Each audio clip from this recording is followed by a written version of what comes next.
Bienvenidos, bienvenidas a esta nueva entrevista Hay Derecho. Se está hablando mucho de un tema crucial para la democracia: desinformación, libertad de expresión, si tenemos derecho a una información veraz. Sobre todas estas cuestiones nos va a hablar el experto invitado de hoy, un jurista que es experto en derecho digital y en libertad de expresión. Nos visita y damos la bienvenida a Borja Suara Varela. Bienvenido, Borja. Muchas gracias. Y lo primero que quiero preguntarte es, ¿quién es Borja Suara Varela? Pues Borja Suara Varela es doctor en Derecho y profesor de Filosofía del Derecho, que es mi doctorado, pero especialistas por esos avatares de la vida, pues en Derecho Digital desde el año 92, porque empecé como asesor parlamentario con la LORTAT, la primera ley orgánica de tratamiento automatizado de datos, y luego ya pues seguí con temas de propiedad intelectual en el entorno digital, con temas de administración digital y hasta el día de hoy, que he intervenido prácticamente en toda la legislación sobre derecho digital española y en parte europea, porque ahora ya casi hay más europea que española. Antes de adentrarnos en esa normativa europea que existe, porque a veces se habla y parece que no haya nada regulado, lo primero que querría es que nos explicaras qué derechos hay en juego cuando estamos hablando de libertad de expresión y también del problema que hay de la desinformación. Pues me parece muy pertinente la pregunta, porque cada vez que hay una polémica y un debate social sobre un tema, parece, por lo menos para algunos periodistas, que es que hay un vacío legal, y sobre la libertad de expresión se ha regulado desde la primera enmienda de la Constitución norteamericana, es decir, y la libertad de información, o como se llamaba antes, la libertad de prensa, con lo cual no podemos caer en un adanismo de ahora vamos a regular y solucionar un problema que nadie ha solucionado, porque se ha pensado mucho sobre este tema, hay mucho regulado y especialmente en España y en la Unión Europea pues está en nuestra Constitución, en el artículo 20 de la Constitución española y también en la Carta Fundamental de Derechos de la Unión Europea, con lo cual yo creo que tenemos un marco regulatorio bastante completo que no digo que no se pueda retocar, pero desde luego no partimos de cero. El otro día en ese No Partir de Cero, en un seminario que celebramos, tú remarcabas la diferencia entre hechos y opiniones. ¿Eso aboca a un distinto régimen jurídico? Sí, porque el artículo 20 de la Constitución justamente dice que la libertad de expresión, entre otras cosas, porque hay hasta 4 tipos de libertad de expresión, pero las más importantes son la libertad de información, tanto a difundir como a recibir información, y la libertad de opinión. ¿Cuál es la diferencia? Que las informaciones se supone que son objetivas, que están basadas en hechos contrastables, mientras que las opiniones son subjetivas, cada uno tiene la suya. ¿Y eso qué consecuencia tiene? Que la información tiene que ser veraz, mientras que la opinión no tiene que ser veraz, porque tú puedes tener una opinión y incluso puede ser una opinión muy tendenciosa, pero es la tuya, y habrá otras opiniones que sean igualmente tendenciosas de otra parte. Entonces, en las facultades de Ciencias de la Información se suele distinguir entre información y opinión, que es lo que deberían distinguir todos los medios. ¿Qué ocurre en la práctica? Que no ocurre eso. O sea, se mezcla desde la propia selección de las noticias y hay un sesgo, pero es que encima la visión de unos mismos hechos también puede tener un sesgo que le llamamos línea editorial. ¿Qué ocurre? Que llega a momentos en que es tal el sesgo de la línea editorial que se deforman los hechos, y eso es lo que no es admisible. Es admisible que se cuenten los hechos y haya una interpretación diferente de esos hechos según pues, la ideología, la línea editorial de los medios o de los ciudadanos. Pero que se lleguen a desfigurar los hechos para adaptarlos a tu línea editorial o a tu ideología, eso es algo que no deberíamos admitir. ¿Y qué herramientas tenemos en caso de que efectivamente se desfiguren los hechos de forma objetiva? ¿Hay herramientas legales? ¿Tendría que haber otras herramientas adaptadas a la nueva realidad del entorno digital? ¿Son eficaces o no las que hay, en tu opinión? Pues aparte de la Constitución, en España tenemos primero la Ley Orgánica de Protección Civil del Derecho al Honor, la Intimidad y la Propia Imagen, porque al final, cuando hay una falacia, que no es lo mismo que una información falsa, ¿no? Si hay un error, vale con el derecho a la rectificación, porque dices, oiga, todos los profesionales cometemos errores y un periodista o un medio de comunicación, pues en una noticia puede haber cometido algún error, incluso en la imagen, porque coincide el nombre de dos personas y ha puesto la foto del que no es. Y entonces, pues mandas una carta al director y dices, oiga, que se han equivocado, que ese no soy yo. Y entonces, la mejor demostración de que es un error y de que no iba con mala idea es que rectifican. Pero cuando ya sí se hace a sabiendas de que con esa desinformación lo que se persigue, por ejemplo, es una intromisión ilegítima en el derecho al honor, la intimidad y la propia imagen, pues para eso está la Ley Orgánica de Protección Civil del Derecho al Honor, la intimidad y la propia imagen. Pero es que luego también está en el Código Penal, pues están los delitos contra el honor, injurias y calumnias, y los delitos contra la intimidad, descubrimiento y revelación de secretos. Y luego también tenemos, por último, la vía administrativa, que es el Reglamento Europeo y la Ley Orgánica Española de Protección de Datos. Porque, por ejemplo, la imagen es un dato personal.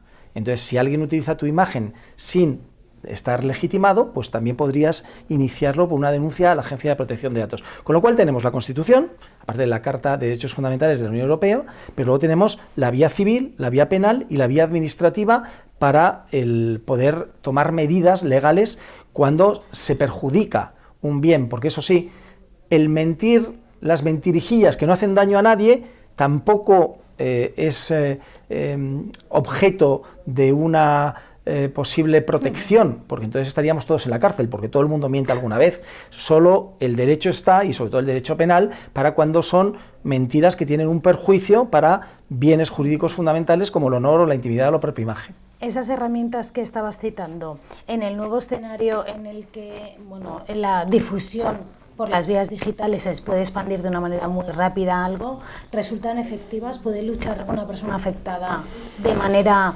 eficaz utilizando esas herramientas? Y también lo quería conectar con cómo podemos en todo caso prevenir que haya un nivel de desinformación más bajo, aunque a veces lo achacamos a la desinformación desde fuentes que son menos profesionales, pero en realidad la desinformación viene desde muchos tipos de fuentes, ¿no? Pues un poco esas cuestiones. Bueno, es muy abierto, pero voy a intentar ir por partes. Sí, no, yo te repregunto. Primero, en cuanto a que si son efectivas estas herramientas y suficientemente ágiles en el mundo digital, pues no, pero entre otras cosas, no por la legislación, sino por el estado de la Administración de Justicia, porque además también se pueden adoptar medidas cautelares y cautelarísimas, o sea que podría ser muy ágil. ¿Cómo se soluciona? Dotando de medios a los tribunales, porque además, por ejemplo, últimamente ha habido una administrativización, ¿no?, de la justicia, y lo que antes eran defensa de derechos fundamentales que le corresponde, según la Constitución, a los tribunales, hay una tutela judicial efectiva. Sin embargo, cada vez se va a regímenes sancionadores por autoridades administrativas, porque dicen, no, es que como los tribunales están colapsados, pues ya vamos nosotros, una autoridad administrativa, sancionando lo que veamos. O se le deja simplemente carta blanca a las redes sociales, a las grandes empresas de Internet, para que también vayan censurando lo que vean. Lo que es la moderación de contenidos, claro, de plataformas. Con lo cual puede ser peor el remedio que la enfermedad, porque, oiga, si por la Constitución yo tengo derecho a que un juez tutele mi libertad de expresión, ¿por qué una red social o un órgano administrativo va a decidir, un funcionario va a decidir si lo que yo digo es adecuado o no es adecuado, cuando la Constitución dice que el único límite de mi libertad de expresión es la ley, no si a alguien le parece inadecuado, si es legal o es ilegal? Y entonces, si es legal, ¿por qué lo borra? Y si es ilegal, lo que tiene que hacer es denunciarme. ¿Qué riesgos le ves tú a las facultades de moderación por parte de las plataformas de contenidos digitales en el nuevo marco regulatorio europeo? Pues me preocupa mucho, porque yo intervine en la transposición de la primera directiva europea de comercio electrónico, donde se regulaban las plataformas digitales, y se decía claramente que tenían una exención de responsabilidad porque eran meras plataformas intermediarias del contenido que subían los usuarios, y que solo tenían la obligación de retirar un contenido claramente ilegal cuando tuviera conocimiento efectivo de que era ilegal. Hemos pasado de eso, a lo largo de los años y por la vía de hecho, a que las plataformas están ejerciendo verdaderos poderes editoriales, tanto con algoritmos de moderación, /censura, como con mecanismos y algoritmos de recomendación, que muchas veces son peores, porque son los que crean las cámaras de eco. Y entonces digo, oiga, usted ya no es tan neutral, no es una plataforma digital que se limita a poner en contacto a unos usuarios con otros, sino usted ya está creando qué contenidos debe ver unos usuarios por recomendación y qué contenidos no deben verse por moderación. Luego, si está actuando como un editor, tendrá que tener la responsabilidad de un editor, como los periódicos, las radios, las televisiones. Y entonces me da la sensación de que quieren tener lo mejor de cada mundo. La excepción de responsabilidad, que no tengan la misma responsabilidad que un editor, pero que sí tengan los poderes de editores para ir borrando lo que quieran. ¿Y qué ha hecho la DSA, el Reglamento de Servicios Digitales? Modificar la Directiva Europea de Comercio Electrónico del año 2000, ampliando sus poderes editoriales de censura o de moderación y de recomendación a poder borrar cualquier contenido que sea incompatible con sus términos y condiciones de uso. Con lo cual, componer en los términos y condiciones de uso que yo no quiero ver, como no voy a poner ciencia ficción, en Instagram, yo no quiero que se vean pezones femeninos, sí masculinos. Y digo, oiga, pero eso no es ilegal, un pezón femenino no es ilegal. Y usted, bueno, porque como son mis normas, yo puedo poner lo que quiera. Y si mañana dice que no quiere fotos de negros, también eso es posible. No, eso sería un escándalo. Pero otras cosas no nos parecen un escándalo. Entonces, el único criterio para no volvernos locos es lo que dice la Constitución. Usted no puede censurar contenidos que sean legales. Si son para adultos, lo que tendrá que hacer es etiquetarlos y filtrarlos. Pero no puede censurar contenidos legales. Y si usted censura contenidos legales, pues está incumpliendo la prohibición constitucional, ¿no?, de que prohíbe todo tipo de censura, a priori, la censura previa, y también los secuestros de publicaciones, que es la censura a posteriori. Que está pensado más en autoridades gubernativas, ¿no?, o en poderes públicos, pero que de alguna manera, claro, para preservar la libertad de expresión, lo que tú planteas es que eso se tiene que trasladar a esos actores privados. Dice todo tipo de censura previa. Cuando dice todo tipo de censura previa, es todo tipo. Hay algunos constitucionalistas que dicen, bueno, pero es que el constituyente estaba pensando en la censura franquista. Digo, ya, pero es que antes de la censura franquista, por ejemplo, estaba la censura eclesiástica con el Nihil Obstat. Y desde luego en el 78 no podían imaginar que hubiera una censura de unas plataformas tecnológicas. Pero es que comparamos la censura franquista, que yo estaba en el Ministerio de Cultura, y eran unos funcionarios ahí con unas tijeras censurando unos fotogramas de unas películas, con el poder de las plataformas digitales, y ríete tú de la censura franquista. Un poder muchísimo mayor el de los nuevos señores feudales, que ahora son digitales, y entonces que nos pueden decir lo que podemos ver y lo que no podemos ver, aunque tengamos reconocido el derecho fundamental a la libertad de expresión en la Constitución. Y entonces no puede ser que los términos y condiciones de uso, que son contratos de adhesión a una empresa, que no son negociables, estén por encima de los derechos fundamentales consagrados y protegidos en la Constitución y en la Carta de Derechos Fundamentales de la Unión Europea. Entonces yo me niego, porque digo, bueno, llega un momento que para esto no he estudiado Derecho.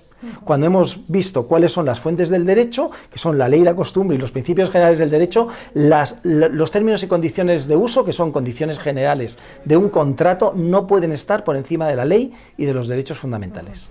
Tú hablas mucho de que no sea peor el remedio que la enfermedad, ¿no?, en este entorno, porque ahora mismo se insiste muchísimo en los riesgos de la desinformación y corremos el riesgo de que efectivamente para luchar contra la desinformación se socave la libertad de expresión. Pero entonces, ¿cómo podemos combatir la desinformación? Y sobre todo, ¿dónde está el problema de la desinformación? Sí. Bueno, pues a ver, en el debate que se ha suscitado últimamente a raíz de un caso concreto, ¿no?, vemos justamente dónde está el problema. Si alguien habla de desinformación o de pseudomedios, normalmente, si lo hace un gobierno, es que porque pseudomedios son los medios que se meten con el gobierno. Y la desinformación es información crítica con el gobierno. Con este o con el que venga.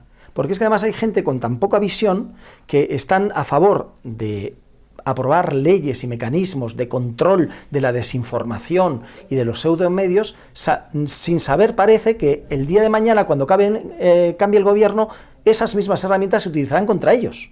Porque otro gobierno de otro signo dirá que desinformación es la que critique al gobierno y los pseudomedios serán los críticos con el gobierno. Entonces, está claro que la clave está en quién decide qué es desinformación y quién etiqueta como pseudomedio a un medio de comunicación o a un canal, porque actualmente la información, por ejemplo, de mis alumnos de la universidad, no es la prensa tradicional, ni la televisión, ni la radio, es TikTok. Y entonces dices, bueno, pues es cualquiera claro, ¿por qué canales llegan la información a los ciudadanos? Entonces, como la clave es quién decide qué es desinformación, no puede ser lo que diga el gobierno, pero tampoco puede ser lo que digan las plataformas. Entonces, la DSA, el Reglamento de Servicios Digitales, abre una vía, que son los sistemas de autorregulación, que sean, igual que está el sistema de autocontrol de la publicidad, pues que haya un autocontrol de contenidos no publicitarios, donde haya jurados independientes con periodistas, con gente de derecho de la información, con gente de protección de menores también, etcétera, que sean los que decidan qué cosas, qué contenidos son legales y qué contenidos son claramente ilegales y hay que borrarlos. Seguramente estaremos a veces de acuerdo y a veces en desacuerdo con lo que diga ese comité independiente. Pero lo que hay que dejar muy claro es que no es los que van a decir lo que podemos ver, sino los que tienen que resolver los conflictos cuando una plataforma censure un contenido y el usuario se queje. Y si la plataforma no le da contestación, el usuario no se vea obligado a recurrir a los tribunales, porque pocos lo harán, sino que eleve, yo por eso le llamo como el bar del fútbol, ¿no? Que lo eleve a un organismo sectorial independiente donde unos profesionales independientes decidan si la plataforma lo ha hecho bien o se ha pasado. Y con eso, como en autocontrol de la publicidad, acabaremos teniendo un repositorio, ¿no?, de precedentes que por lo menos darán seguridad jurídica, tanto a las plataformas como a los usuarios. Y yo creo que podremos estar en acuerdo o desacuerdo, como también la gente está de acuerdo o en desacuerdo con autocontrol de la publicidad, pero te quedas más tranquilo porque es una trinchera entre el criterio de las plataformas y el criterio de la autoridad administrativa en la que puede influir el gobierno y luego los tribunales a los que solo llegarán los casos más graves. Otro de los temas muy tocantes con el papel de los medios es el de la financiación de estos y la transparencia. ¿Cuál es el quid de la cuestión ahí? Porque tampoco se podrá alterar bueno, mucho más el marco de cómo se financian los medios.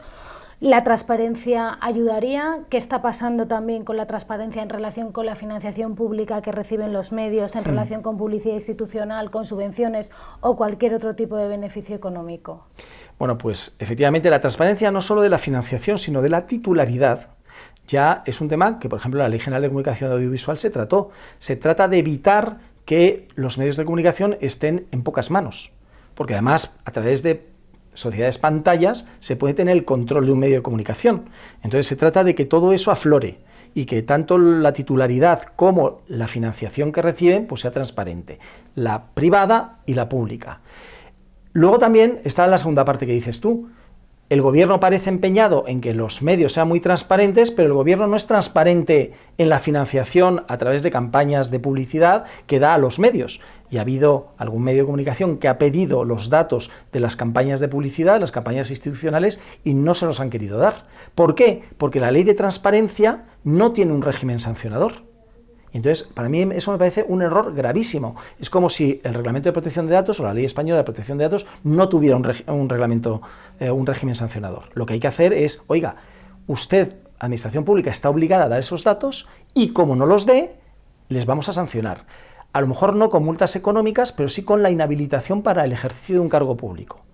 Porque lo que no puede ser es que una de las principales fuentes de la desinformación sean las administraciones y las autoridades públicas. O sea, si es grave que alguien mienta desde los medios de comunicación o desde partidos políticos, muchísimo más grave me parece a mí que lo hagan desde el Consejo de Ministros o desde la Administración Pública, porque tienen los datos y la ley de transparencia implica la veracidad de los datos, porque la transparencia no es simplemente darte unos datos maquillados. Eso no es ser transparente. Lo contrario de la transparencia no es la opacidad, como piensa mucha gente, son las falsas apariencias. La mentira, el maquillaje de los datos. Entonces, si desde un puesto público, me da lo mismo que sea un funcionario o una autoridad, se miente con datos de la administración que no son de ellos, sino de los ciudadanos, eso debería ser inmediatamente sancionado con inhabilitación para el cargo. Pues ya nos has dejado dos propuestas contundentes sobre la mesa, pero aún así, antes de llegar al fin de esta entrevista, me gustaría preguntarte, pasarte el testigo de si hubiera un cambio que estuviera en tu mano, ¿cuál es el cambio que priorizarías? Bueno, pues aparte de estos dos, que es el poner un régimen sancionador en la ley de transparencia que incluya la veracidad, ¿no? Y un régimen realmente disuasorio, y del otro, que es impulsar, que está en la ley, los sistemas de autorregulación, hay uno que es mucho más próximo y que tenía que haberse hecho ya. Es decir, la DSA, el Reglamento de Servicios Digitales, lo tiene que aplicar la CNMC, la Comisión Nacional de los Mercados y la Competencia. Eso lo sabíamos desde el 2022, que había que aplicarlo el 17 de febrero de 2024. Todavía no se ha modificado el estatuto de la Comisión Nacional de los Mercados y de la Competencia para ejercer como autoridad en la aplicación del Reglamento de Servicios Digitales, con el añadido de que ya lo es en la Ley General de Comunicación Audiovisual, que incluye también la publicidad audiovisual y también la información, y que lo va a ser también en la ley o el reglamento de libertad de medios de comunicación, con lo cual va a tener un gran poder la CNMC en todos estos temas, y el deber que queda por hacer, y ya vamos tarde porque ya se han pasado los plazos de aplicación, es reformar el estatuto de la CNMC para que haya una autoridad administrativa y luego que tenga organismos de autorregulación y creen un convenio de corregulación entre el regulador externo y el mecanismo de autorregulación. Pues con estas medidas concretas y después de habernos arrojado luz sobre cómo está la regulación actualmente, despedimos a Borja Suara Varela. Gracias por habernos visitado hoy en Hay Derecho y hasta la próxima entrevista.